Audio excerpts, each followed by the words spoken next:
Hi, everybody. I'm Wendy. I'm Eli's mom. I think that TikTok knows me as Eli's mom. Just a few of you guys know me, not very many, and that's fine by me.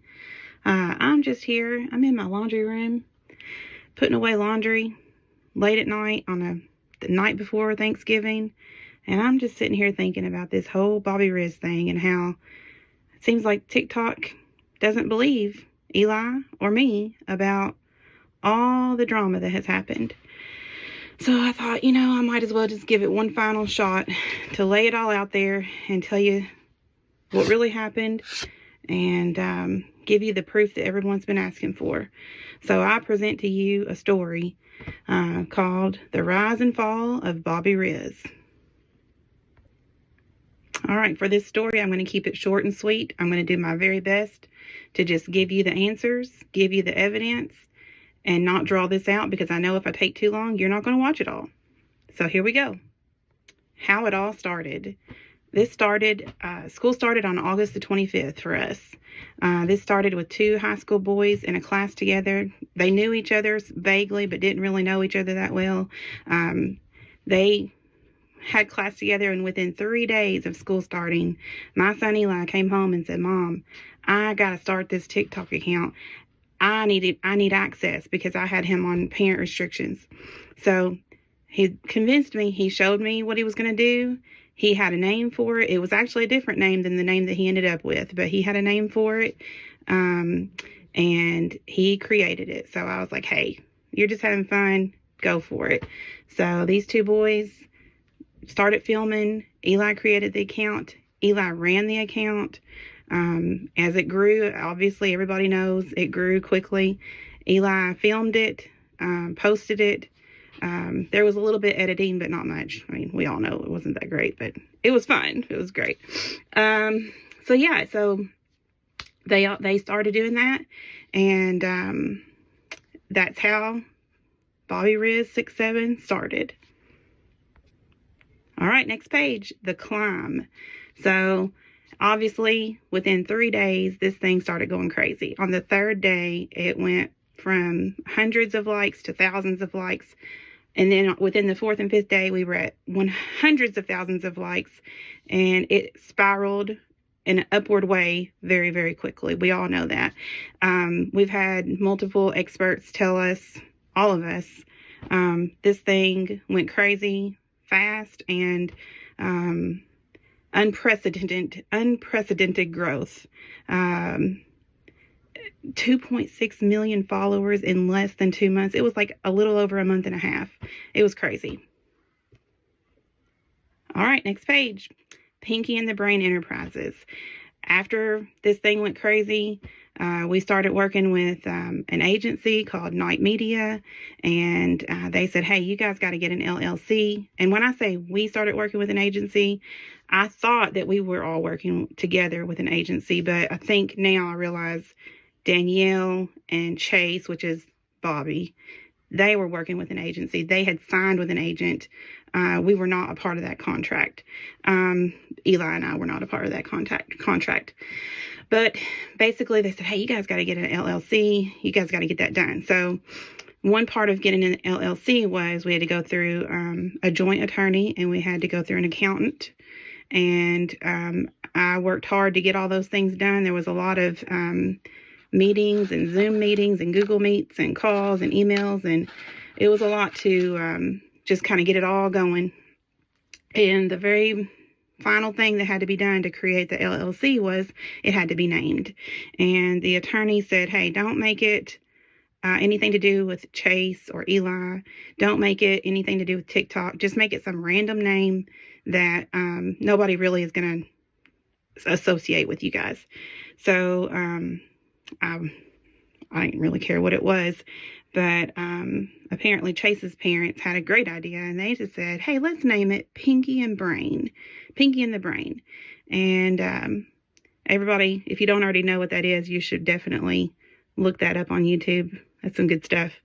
So they said that because they said Eli was the brain and Chase was Pinky. That was their words. That was their determination. And it was kind of catchy, so we went with it. Pinky and Brain Enterprises, LLC. So after we got Pinky and the Brain Enterprises LLC finalized, our next step was an operating agreement. I have never heard of an operating agreement. I have never started my own business. So I did not understand it, but I looked into it. I found out. So the operating agreement was intended to basically solidify the terms of the partnership. We never actually got to finish the operating agreement, but we did have a draft, and I have it here if you guys want to see it. I can always like stick it into a Google Drive or something like that, but I'm going to show you there on the screen. You might want to pause and read through it real quick. I'll give you time to do that real quick. This will be a good time to pause. All right. Now that you've paused, the operating agreement there, that part that you're looking at, talks about a deadlock resolution. And the purpose of that was we had to have that. Some people do a simple thing like flipping a quarter or, maybe some other type of arbitrary way to resolve whenever they can't make a decision. This is like if there's 4 people in the company. So Danielle, Chase, myself, and Eli. Maybe if 2 people wanted to do A and 2 people wanted to do B, you need to have a way to resolve that.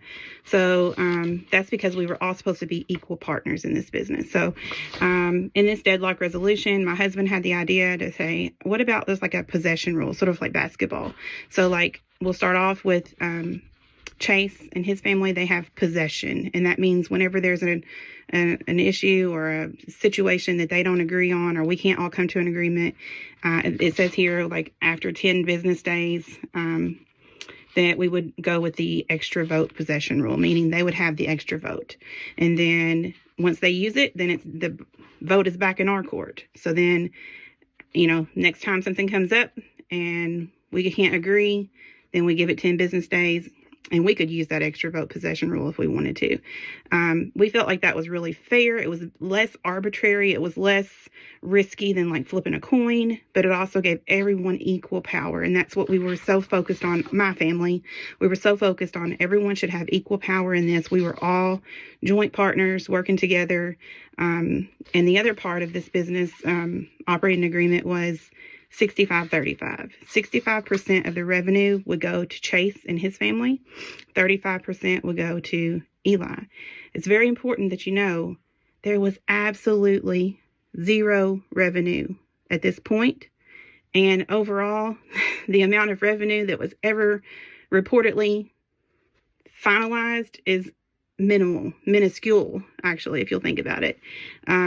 Because these boys are under 18, Eli created the account with his honest nature and put his real age. So there was no money to be made. Absolutely no money to be made. No money rolling in at all. Everybody thinks that there was, but there wasn't.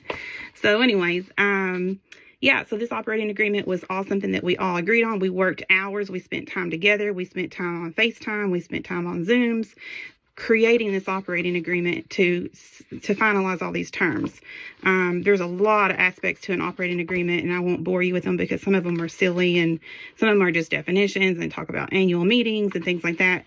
But the main points, the biggest important points were 65% revenue to Chase, 35% revenue to Eli, and 50-50 decision making. Those were the big meat and potatoes of the agreement. All right, we're about halfway through our story. I'm trying to pick up the speed for you, but it's getting a little dicey here. What you're looking at now, page 6, is the agreement was never signed. I tried really hard to get this agreement signed. I wanted to get this done. We had put so much time and work into it, and it just didn't happen. You'll see the little chart that looks like this. That shows member units. Danielle and Chase each had 32.5% member units. Eli and I both had 17.5% member units. That means 32.5 and 32.5 equals 65%. And then 17.5 and 17.5 equals 35%. And then you'll see on the right-hand side there, the voting units, every member had 25% voting units, meaning we all had equal power, equal authority, equal decision-making. This operating agreement like I said, was never signed. On October the 6th, I believe, the attorney sent it to us, like, this is the draft, like, we've got it.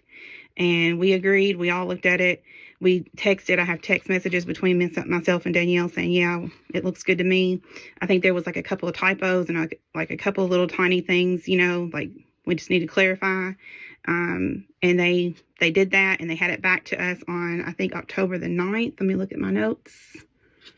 And so then October 13th rolls around, and they still haven't sent it to us. October 14th rolls around, they still haven't sent it for us to sign.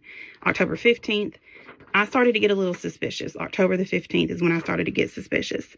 I emailed our joint attorney. Our joint attorney had originally said, I'm working for the company. I will never talk to either one of the parties without the other party there, because that would be unethical, and that would be probably very illegal. And so I absolutely respected that. I never even attempted. I didn't need to, because we already had this operating agreement going. So when any type of correspondence was, copy all on the emails. You email and then you reply all so that everyone sees it. And so when I still hadn't had an operating agreement to sign on October the 15th, and we had scheduled to leave for Florida for collaboration on October the 16th, I started to get a little anxious, because I'd already put a lot of money down on equipment, necessities. Eli has been driving, picking up Chase, taking him here and there for filming. Just literally lots of efforts on our part. I had already put money down for Airbnb to stay in Florida.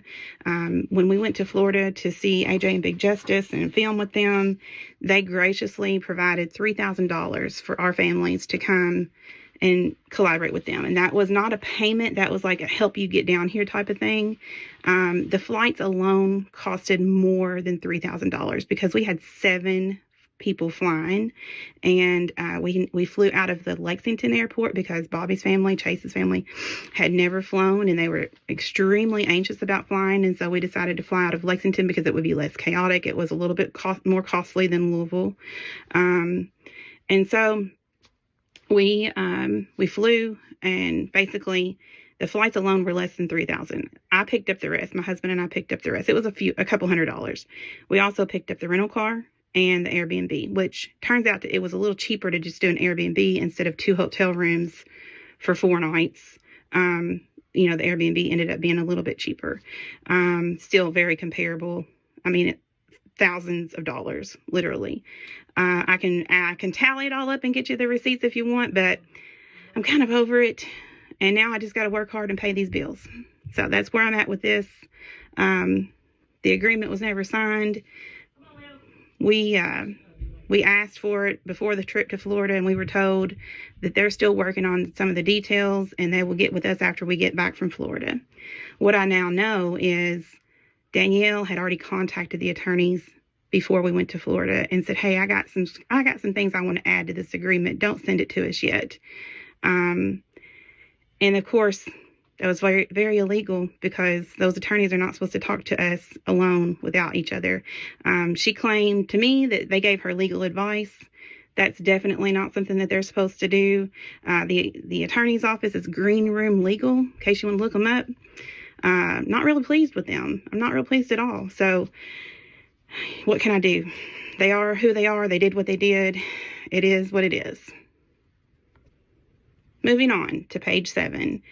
The turning point. After we get back from Florida, after we've had a great time filming, we have put up money to provide this experience, to make this happen as an investment. I saw this as an investment. This is something that both of our boys were doing. It was going great. They were making progress on possibly getting some brand deals. They may have already done the tone deal by then. I can't remember the timing. They did. They did the tone deal before then. So the tone deal gave them $5,000. I still haven't seen any money from that. Eli's not seen any money from that. But it was supposed to be $5,000 for everyone. Night Media says the check is in the mail. They said that 10 days ago. I don't think it's coming, to be real honest. If it did come, it would be $5,000. The first 20% would go to Night Media, so that's like $1,000. So then $4,000. So Eli would get 35% of $4,000 if he would ever get it, which I don't think is going to happen.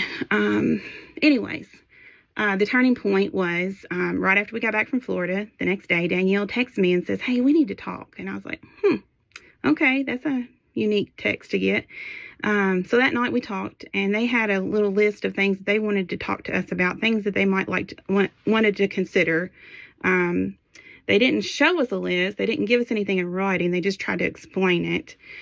Basically, they were concerned that if Eli ever quit filming or didn't want to be involved anymore, then they would be stuck in this contract to pay him 35% ongoing. And so I listened to their concerns, and I said, I really want to see what you have in mind in writing. And fast forward, that was on that Monday. So then it took until that Wednesday, October the 22nd, to actually get the list. I don't know why it took so long, but it took that long. So finally I get the list, and that's what you're looking at now. You probably want to pause and read that. Zoom in, pause, screenshot, whatever you need to do. So the new terms that they wanted to add, obviously you can see them right there. I've highlighted the ones that are absolutely insane and would never be considered by us, by the Chester family, by Eli, by myself. First, they wanted all tiebreaker voting rights. That means they get to run the show completely, and we just have to do what they say. And we were, at this point, we're already working for them. We were literally, Eli was running the TikTok account. I was running the Instagram and the YouTube, which YouTube we struggled, but we finally made a little bit of progress. Danielle had started the Facebook account. It was going nowhere fast. But yeah, we were doing so much, literally hours each day of posting. I've learned real fast. It took me a little bit longer than it should have. Can't police these comments because there were so many comments coming in that I couldn't continue to try to delete and block. I mean, there was some really, Instagram especially had some bad comments. And I was trying to defend Chase by deleting some of the ones that were really derogatory. But anyways, I learned real fast I just couldn't keep up. So we were already working for them, and they wanted basically to have all tiebreaker voting rights, meaning we have no say. So that's not an option for us. The next one was they reserve the right to fire Eli. He created it. He owns the TikTok account, but they think they can fire him from it and then not pay him his 35%. Not going to happen. They reserve, Chase has all final say in personnel. Again, not going to happen. I'm sorry. I don't care who you are. I'm not putting the trust of a 14-year-old. I'm not putting a 14-year-old in charge of personnel decisions for a company. It's just not going to happen. I don't care if he's the most responsible, perfect 14-year-old in the world. It's not responsible on our parts as adults to do that. And I think that they put that in there probably just because they wanted to be able to say, Eli, Chase is firing you. As Eli has discussed in the podcast, the LOL podcast, I'm sure some of you have seen it. The week before we went to Florida, Chase started saying, I'm going to fire you when we get back from Florida. And that's exactly what they tried to do. They said Eli couldn't post anything about Bobby Rizz on his personal page. Again, Eli created Bobby Rizz. Eli created the account. He created the character. He directed it. He scripted it. I know it wasn't anything complicated, but all the ideas were literally flowing through his brain, and he was doing it. So you got to give him some credit, right? But yet he can't post anything on his personal page about it because that might steal a little bit of attention away from Bobby Rizz. And the thing is, I think what they don't realize is TikTok is big enough for all of them. TikTok is huge. Everybody can be a creator if they want to. So that was a no-go on our part. And then there was Eli cannot film for his own personal content during collaborations or company trips. Well, yeah, Eli did a little bit of filming for his own personal page while we were in Florida. And if you remember, we paid for that. So in my opinion, he can film whatever he wants as long as it's appropriate. So yeah, that was the terms that we were provided on October the 22nd. That was the turning point. That was when I realized this is going nowhere fast, and this is going to be ugly. All right, that brings us to the next page, negotiations. I will tell you right now, I responded very angrily. I was extremely offended. Just like Eli said on the LOL podcast, whenever there was some information discussed about a threat to me, he said, not my mom. And I thought in my head, not my kid. You are not going to take my child's work, intellectual property, and all his hours of effort and I guess creative skill. You're not going to take that away from him. That's not going to happen. So absolutely, I responded very angrily, and I said, I talked to the attorney, one of the attorneys on the phone, after I had already found out that they'd been talking to him privately.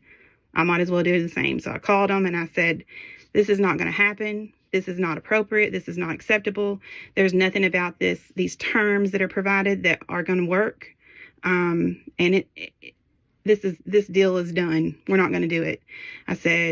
He said, well, we need to work together. We need to work together. And I said, I'm done with this. I'm not going to do it. And he tried to convince me, we need to try to get it together.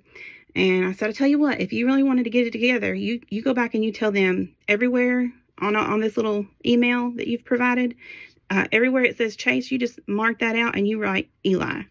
And where it says Eli, you mark that out and you write Chase. That's how I felt about it. I was going to turn the tables. I was done. I didn't have anything to lose. I didn't care. If they don't do Bobby Rizz, I don't care. It doesn't matter to me. So they broke my trust. They went behind my back. And after you break my trust, it's over. I'm not going to continue. So that said, then I said, hey, you know what? Instead of saying 65-35, you just go in and tell them 75-25. That'll show them how stupid this offer was from them, that these terms. You just tell them 75-25. In reality, did I think that they were going to take 75-25? Absolutely not. I didn't want them to. I prayed they wouldn't. I was done working with them. I absolutely said, this is over. So in my mind, that was it. And I wish I could say that's the end. But as we all know, it's not the end. Even though I wanted it to be the end, obviously it wasn't. Some of you all may not even know the next things that happened. But first, the next things that happened were within 2 days after they realized that we're not going to give in, we're not communicating, we're done with this conversation. They decided to retaliate. So on October the 24th, I was working at my job and I had an interaction with Chase. He was going around telling some students that I stole the Bobby Rizz account and that I won't give it back. And they need to tell me that I should give it back. So I'm approached and bombarded by hundreds of fifth graders during this event that I was at. Saying, you need to give it back. You took it. Why'd you take it? He said, you took it. So I approached him and I said to him, I took nothing that belongs to you, and you need to stop telling these kids that I did. That's literally the words that came out of my mouth, because those were the words that I was telling the students before I talked to him. So from that conversation, his parents decided that I had threatened him. They contacted the police. They filed a police report, which I have right here.